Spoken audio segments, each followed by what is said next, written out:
So Charmi గారి career ఇలా అవ్వడానికి మీరు దగ్గర నుంచి చూసిన మనిషి కాబట్టి ఎందువల్ల అయిందంటారు? కెరియర్ అని ఇంకా నేను అనుకుంటే ఆమె అంతకుముందు సక్సెస్ఫుల్ హీరోయినే. అవును. తర్వాత మన సినిమా చేసింది ఆమె బాగా నమ్మకం ఉంటుంది. తర్వాత పూరి గారి సినిమా ఏదో చేసింది, పేరు గుర్తులేదు నాకు. అవును, జ్యోతిలక్ష్మి. జ్యోతిలక్ష్మి, అది కూడా ఆమె అద్భుతమైన పెర్ఫార్మెన్స్ చేసింది, మంచి కథ. 2 సినిమాల్లోనే ఆమె ఎక్సలెంట్ పెర్ఫార్మెన్స్ ఇచ్చింది.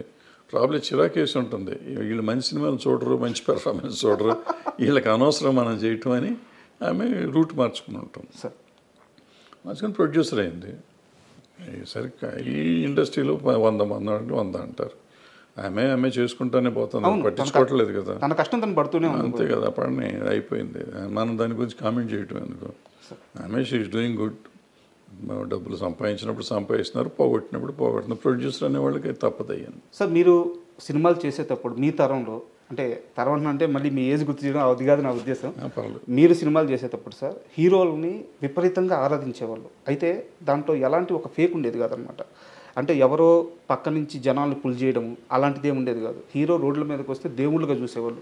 కృష్ణ గారిని కానీ, ఎన్టీఆర్ గారు కానీ, ఏఎన్ఆర్ గారు కానీ, వాళ్ళందరినీ కూడా నిజంగా దేవుళ్ళలాగే చూశారు. అదంతా చాలా రియలిస్టిక్గా, చాలా రియాలిటీగా జరిగిన సందర్భం అది. బట్ ఈరోజు ఇండస్ట్రీలో పరిస్థితి చూస్తే యూట్యూబ్లో పాటలకి వ్యూస్ కొంటున్నామని చెప్పి నిర్మాత చెప్తున్నారు, ట్రైలర్ వ్యూస్ కొంటున్నామని చెప్పి నిర్మాత చెప్తున్నాడు.